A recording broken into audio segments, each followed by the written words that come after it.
This child care webinar is here to hopefully give you some guidance and answer some of your questions in regards to enrollment and child care and Head Start. So I'm going to turn it over to Dee, since this is her webinar, and I'm just here to, blab. Well, what I need from you all is to ask any questions that you have. I understand from the PDM or CNT that there is a lot of confusion out there and a lot of questions around how do we bring these children in. We've got them on the wait list. Do they qualify? All of these questions. So I'm really dependent on you all. Don't be shy, because we have Vanessa here. Ask the same questions, because now is the time for people to get it straight. As we look at our enrollment numbers, we still, as we've talked about before, have to make our 16808 for Head Start this year. We are about 3,000 plus children down out in our CDOs.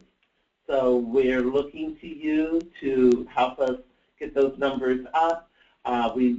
Victor and I spent a few minutes on Friday before we left here looking at our last report. Most of you are, we have about 4 or 5 agencies that have several hundred children down. We have a few agencies that are close, and we have all that data that we've been looking at. So we have the resources to help target, as we do every year. Have a team come out and work with you to go out and get the rest of your children in. And we also have other kinds of resources that we can use to help. But we also know that the child care issue has weighed very heavily on your being able to get your children in. So that's what we want. Well, we wanted to have some time talking about that today. Victor, have anything to say? Because I know you've been playing with those numbers. Yeah, a couple of things from the last meeting, like Bea said, from the PDM, is that what we did notice was a significant amount of children and a lot of waiting, and a lot of your eligible, accepted waiting lists that haven't been enrolled yet. And that's kind of the question that we had as we sat and we looked at those reports, was that based on the anecdotal evidence that was given to us, are these children not being enrolled because they are not eligible for child care under the new rules, or is there something else? That's why we decided to hop on here today and let you know that we are here to support you in this. We understand that I think a lot of you still have some questions about how the nuts and bolts of it will work, but I think everybody, just about 90% of you, have had a supplemental before, and it'll be exactly the same process. Another thing that we wanted to let you know is that I don't know how tuned in you are to the current debate going on in downstate about child care. And I think the narrative is different now, isn't it? Isn't it, Vanessa? Instead of, how do I say it? It's now, it looks like it's more of a difficult question now, VR.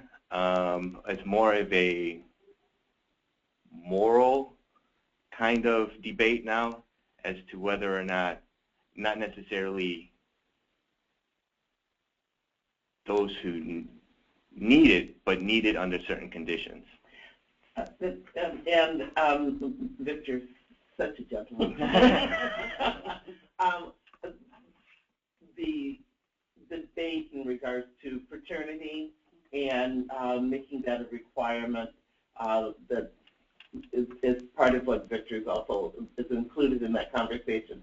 We know that it's been ongoing. But the recent debates on the floor of the House, what the representatives is what he's talking about. So we know that some of our forecasting neighbors thought this would hopefully be over right away. We know that now it may be a little more prolonged, but our job is not to spend time concentrating on that, but really to spend time figuring out how we're going to be able to meet the needs of our children and families. And so that's where we want to make sure that we put our focus. So I'm ready to take, we're ready to take some questions so people can get some clarity. And if people would like to type them in or raise your hand, then Victor will be able to repeat those questions and we can get some answers. For those of you, just to make sure that everybody's on the same page, if you have children who are, you would normally put into a collaboration room. A collaboration room is a room with Head Start and child care. These are families that need to have child care because they are working and or in school. If they meet Head Start guidelines and are at 100% poverty and are working and or in school, put them in the collaboration room. Got that? We know that they may not qualify because of the 50% income guideline on child care. We are not asking you to worry about that at this time. What we say is that if they are Head Start eligible, then put them in that collaboration room, and we will deal with a supplemental in order to keep that room open so that those children who need that extended work day have it. That's one. The second one is if you currently have a full-day Head Start classroom, only if you have one, then put the children in there. If you also have a half-day classroom, then put them in there.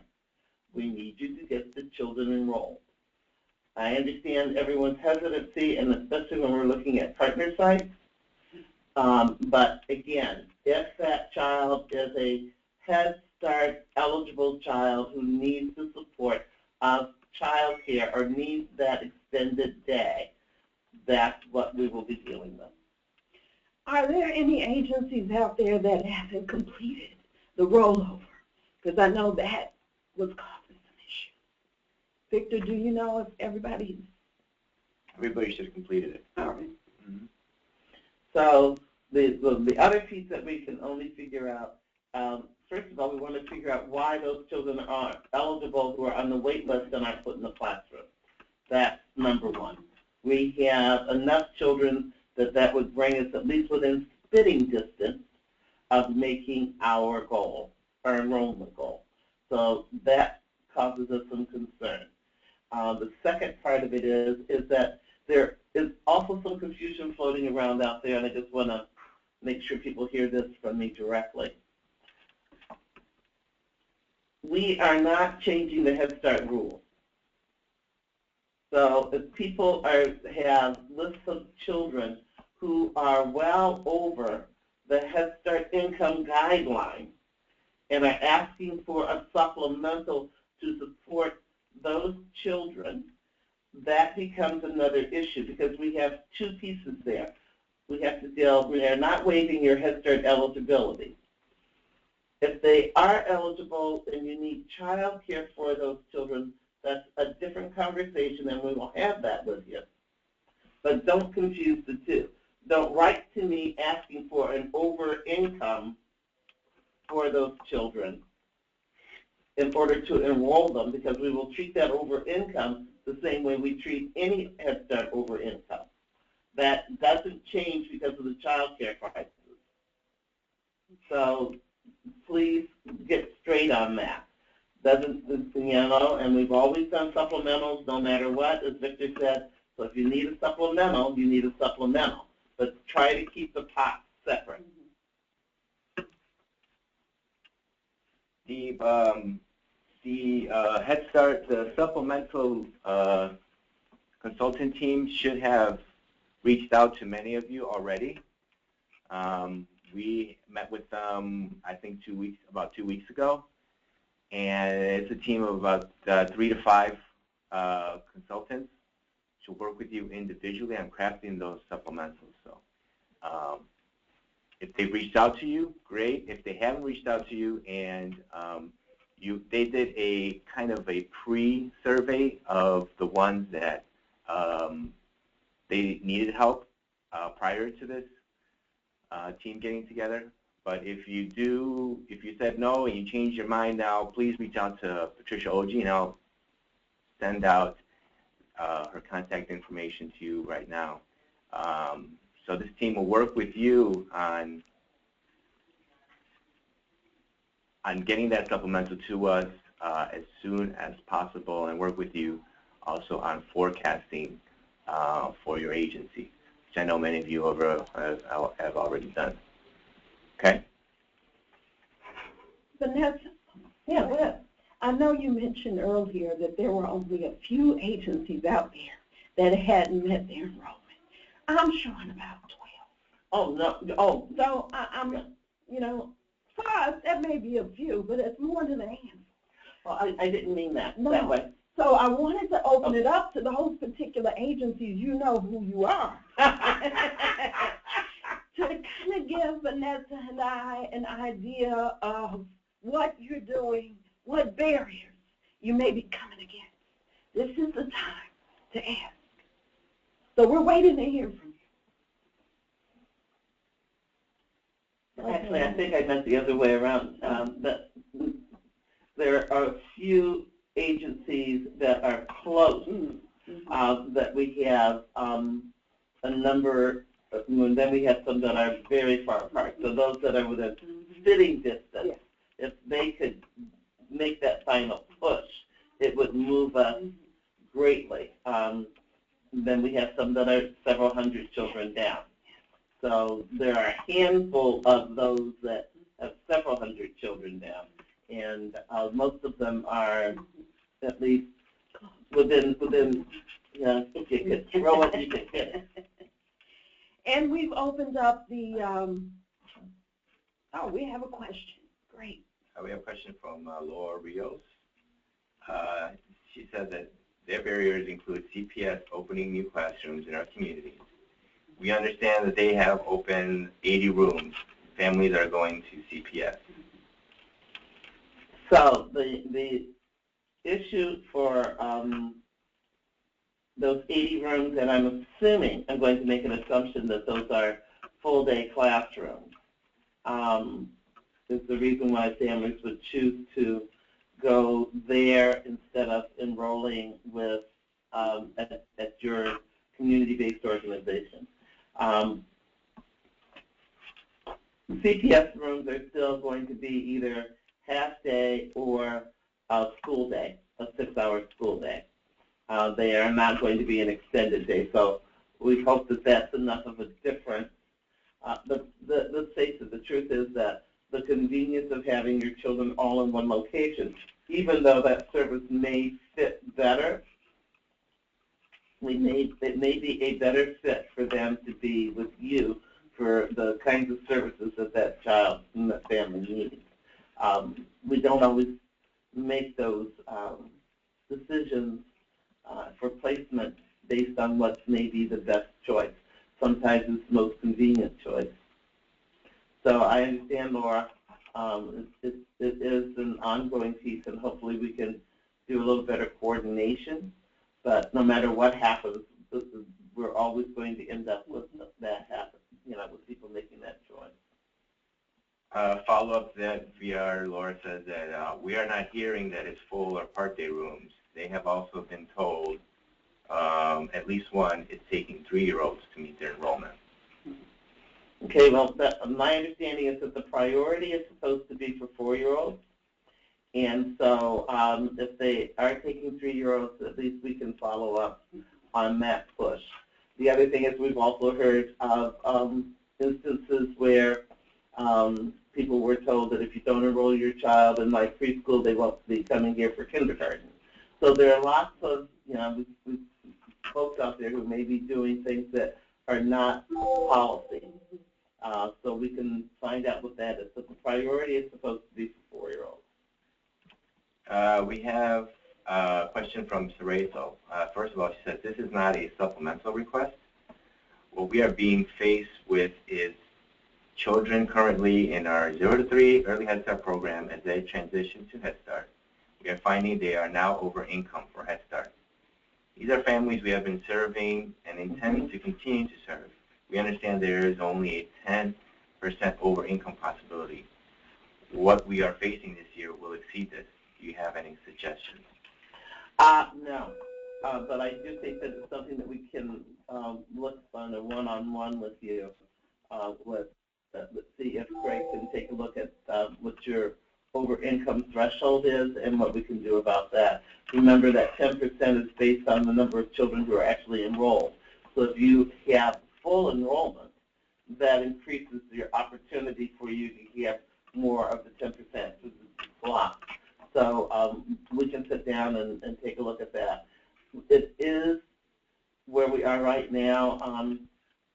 The way Head Start laid out, that is a problem. Hopefully in reauthorization, we'll be able to deal with some of that to make that transition straight from birth to 5. Do we have a specific deadline for achieving full enrollment? Yesterday. The full enrollment, we're supposed to have full enrollment in the first day of school. We then do our hard head count today, tomorrow? Not up to the The 20th. The 25th? On the 25th is when we will be reporting to the feds what our head count is. We will then come around and do another hard head count in October.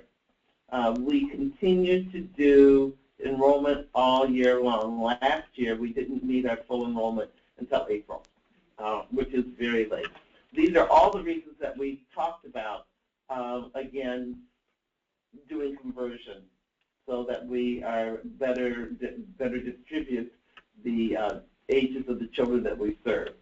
So that it would make a difference, and hopefully we'll be able to be looking at something different for next year. But right now, that's where we are. Please provide clarification on how we can allow children to be in a collaboration room all day when DHS regulations stipulate that we cannot charge families less than DHS is paying for child care subsidies. We must be in compliance with DHS. Okay, so you aren't charging those families. Head Start is paying for those families to be in that room. There is no copay for those families because they are not IDHS eligible. So again, you have a room. You have 5 children in that room who are have got their child care and their Head Start children. You have 5 other children in that room who are new children, and so therefore they did not meet the income guideline in order to be there, but their parents are working and or in school, and they are Head Start eligible. Put all those children in that room. We will give you a supplemental in order to keep the room open to make sure that you have enough money so that all 10 children can be served for the amount of hours that they need to be served. So again, you are not charging a different fee. You aren't doing anything like that. You are not charging those families a copay because they are not receiving child care. They are Head Start eligible, and they have a need for that full work day of service. A question from Cerezo. We have children that have IEPs and need services, and families are being enrolled in CPS and being pulled from us. Not sure if any other agencies have faced this. And unfortunately, we're going to see lots more of that.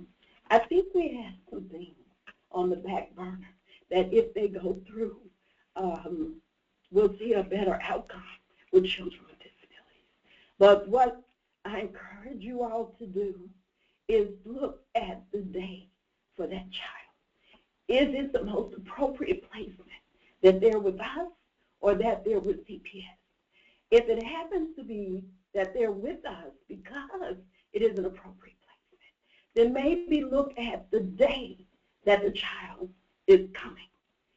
We do have some flexibility in the rules and regs where if they're attending special education services, say for example in the AM, maybe you want to see if it's more convenient for mother to attend in the PM. Does it wreak havoc on attendance and receiving your food count and everything else? Yes, it does. But we're going to have to look at some strategic ways to be able to do this and get our 10%. But yes, Sarita, it's happening all over. This might be the same question. We have had experiences where children who are receiving special services in conjunction with CPS are being asked to enroll their children in local schools for a full day of services, which will impact our enrollment numbers. It still becomes the parent's choice in regards to an IEP. I mean, and advocating on behalf of letting that family be where they need to be in order to receive service. So it is an uphill battle. We all understand the impact of budget efficiencies and all those other things when it comes to CPS and that system.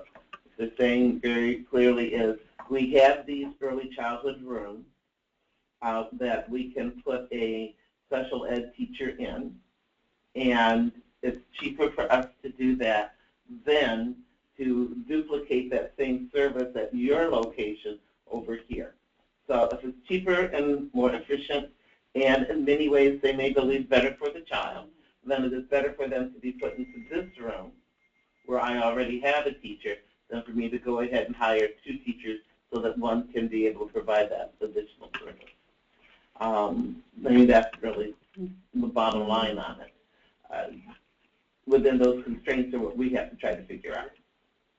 But I do know that there are ways that we can do that, and if push comes to shove, we may have to take a look at how we can use our support services contractors in order to provide services where those children are. That's a very doable thing and something that we would be more than happy to sit down and talk to you about. It's from Wanda. In talking to the consultants, I'm not really sure how the supplemental will help in terms of children who need full day. Could you clarify how that process will be implemented?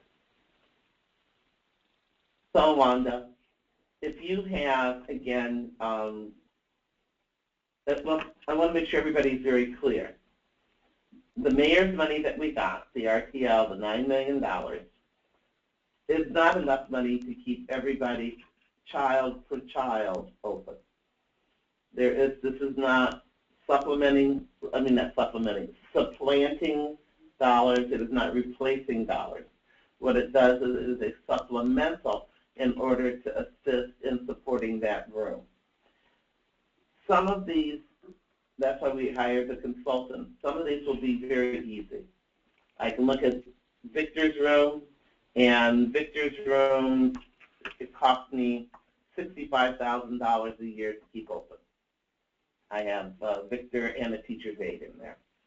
And so I have enough money from Head Start kids that are in that room that I'm making, there's $30,000 worth of kids in there. That's how much I have coming in. I'm $35,000 short to keep that room open. That's one way that it can be done. It also might be that you have a utility bill that you have been paying for out of your corporate dollars, that we can assist you with paying the utility bill so that you can use those corporate dollars in order to pay that other part, those salaries that are needed in order to keep that room. There are lots of different pots that we will be looking at. The mayor's money, we have some Head Start money, we have some early Head Start Child Care Partnership money. So that's the reason why what we're saying is that you'll sit down one-on-one with the consultant. They will help you figure this out. Bottom line, we're saying we want to go to, you have to think about this as kind of a zero-based budgeting piece. How much does it cost me to keep this open? Because I can't, we don't have enough money to give everybody a cost per child increase.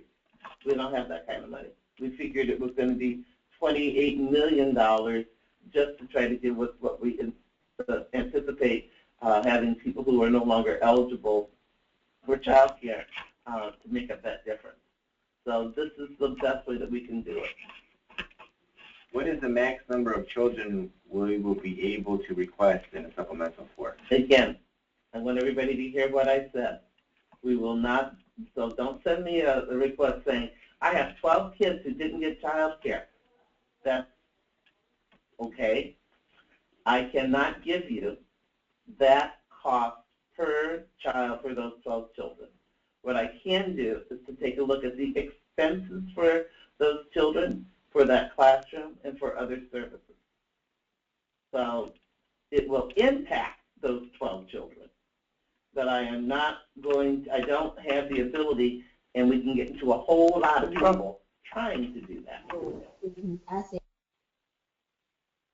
Will we be permitted to add a new partner sites if some of our current partners decide they can no longer operate at their current level?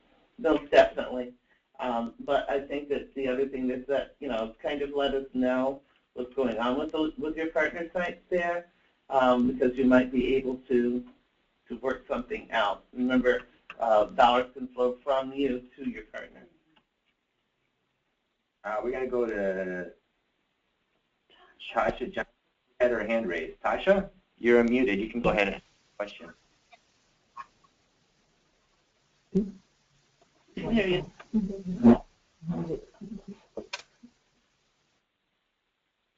She have her hand raised accidentally? I think she did. Tasha, are you still there? We heard you a little bit, but we're fading in and out. She muted herself, so I guess she didn't want to ask it. Okay. Okay. Other overhead expenses for those children would include the site director, janitor, food aide, etc. Right. Are those valid expenses, examples of expenses for the Head Start collaboration children? You mentioned teacher staff only. Yeah, and I mentioned teaching staff only because it was the easiest to figure. But you can still take a look at, again, if you talk about zero-based funding, you're only talking about the percentage of that time that would be applicable.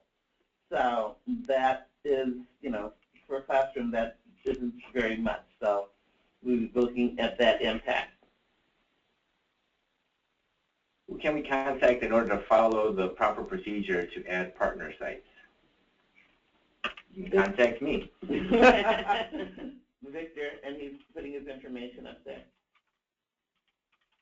I understand that we needed to make enrollment yesterday.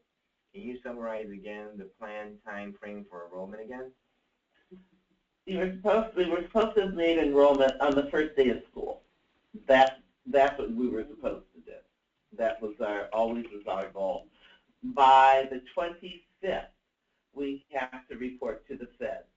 So the idea is that we needed to have your count in by Friday so that we can do all the weeding out in order to have the count into the Fed by the 25th. That's the reason why we said Friday. And again, it was supposed to be on the first day. I understand we need to make, oh, I read that one already. RTO classrooms with the children that are aging out, is it a definite that we cannot enroll any more children in that room? It is a definite that we will not be enrolling any more RTL children in that room because we're shifting that to money. We have about 425 RTL children that we will still be carrying who are not aging out. And then we will be supporting the rest of the birth to 3 children through other pieces of supplemental so that we're able, because remember we have our child care partnership grant, and of those 1,100 children, all of them are supposed to have child care as part of that grant process. Because we are concerned about what's going to happen with that, that's part of that federal requirement for us. We are going to use that as our next priority of children to support. So we will be supporting at least 500 thereabouts children out of those 1,100 in order to keep that grant viable and also to keep those children in the seat. When will you be approving over-income children? Remember, over-income children can only be approved once we have a full number on the number of children you have. So, if you are finished with your enrolling and you're doing slot reallocation in order to reduce your enrollment, then your over-income children would be based on that. 10% of the children that you have enrolled. Will Globetrotters need to approve potential partner sites before we engage in services? Yes, we want that. We did that before, and we had a really good outcome. So we want to do that again. They're sending you those forms, right, Victor? Yes. Okay. And what is it called, in case people don't know? The ad provider. Actually, that would be for family child care homes. Okay. So slot reallocation application would be for one of those delegate partners on the partner site. I think that's all the questions that we have. All right. Please, please, please feel free to call Dee, Victor, myself, anyone here, Madeline, in order to get answers to any of your questions. I know that we weren't able to say, yippee, we can give you everything in the world and make it all go away, because we can't. What we are trying to do is to, once again, build this plane while we're flying it. If we get more resources, as things continue to move forward, we will let you know. But the intent is for us to keep as many children in program as possible, for us to sustain the integrity of our Head Start funding, and like I said, most of all, make sure that we can do everything we can to meet our families' needs. It's not easy, guys, and it's getting harder and harder. But it's not like you guys haven't done the impossible before. And I'm not saying that it's an easy thing, but we're going to do everything we can to help you. And even though we might not have had the right answers for you this time, we will continue to, it's the answers that we have, and we'll continue to work with you. Everything is as individualized as possible, and we promise that we will do absolutely everything that we can to make it work. We have last question here. In keeping compliance with IDHS child care regulations, that they cannot charge a child in child care unless other than the state rate. So in offering Head Start parents full-day child care services, how can we keep in compliance with IDHS? Is that Tasha? Yeah. Tasha, I can sit down and spend some more time with that. You're not offering, child care is not paying for that child because you didn't enroll them. They were not eligible to go into child care because of the rule. For instance, so they're a Head Start child who is going to be there for 10 hours because their mother is working. It is, if you look in the Head Start regulations, we can do that. So that's the route that we're going with it. IDHS doesn't have, you aren't charging that family anything at this point because there's no copay, you're not charging the state, and you're not charging us because for a child care piece, that isn't what you're doing. This is a Head Start child who has an extended day. Does that make sense? So, I mean, we can work on that on a one-on-one and maybe run some scenarios that would help break that out a little bit more. But that is, so again, you're not, and the other thing, just so you know, I saw Mike the other day at Linda Satterfield's going away party, which was very nice, by the way. We will, and so he and I had a quick chat about this, and also at an early learning council meeting the other day. And when I ran it by him, he was fine with it, especially since we were not talking about doing supplanting or doing any of that. So within that context of what we've talked about, he said it was fine. So we'll continue to work with Mike so we can, keep him engaged. All right, I want to thank you, Vanessa, for being on this webinar, and thank you all for joining us. Hopefully you got some of your questions answered. We had a couple more comments. Thank you for your support, Ms. Vanessa, from Jose. And Tasha would like to take you up on that offer to meet and discuss further. All right. Sounds like a plan. Thanks, guys. Thank you. And thank you. More than you know.